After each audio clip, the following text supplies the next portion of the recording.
तो छोटा भाई कहा था किसी, और पूरा बिहारो सुन ले, वो सनातन के खिलाफ हो गया, वो अधर्मी हो गया। भोजपुरी के मशहूर कलाकार और बीजेपी पार्टी के नेता रवि किशन बढ़ के खेसारी लाल यादव पर और बोल दिया बहुत बड़ी बात। तो दोस्तों आप लोग वीडियो को लास्ट तक देखते रहना, आप लोग को रवि किशन का पूरा वीडियो दिखाएंगे कि रवि किशन ने खेसारी लाल यादव के बारे में क्या बोला। तो दोस्तों खेसारी लाल यादव ने आज से 6 साल पहले राम मंदिर पर एक बात बोला था, राम मंदिर की जगह हॉस्पिटल बनना चाहिए।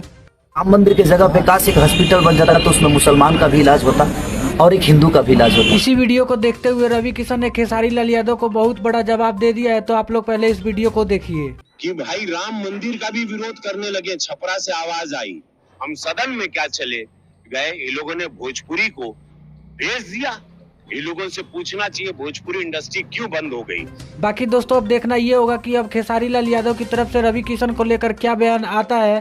क्या खेसारी लाल यादव रवि किशन को जवाब देंगे। और दोस्तों आप लोगों को बता दें कि आज रवि किशन छपरा में चुनाव प्रचार किए हैं बीजेपी पार्टी का। तो दोस्तों आप लोग को इस पर क्या राय है, आप लोग अपना राय नीचे कॉमेंट बॉक्स में जरूर दें। अगर आप लोग को वीडियो पसंद आई हो तो आप लोग वीडियो को लाइक शेयर जरूर करें। मिलते हैं आप सभी से नए वीडियो के साथ, जब तक के लिए जय बिहार जय भोजपुरी।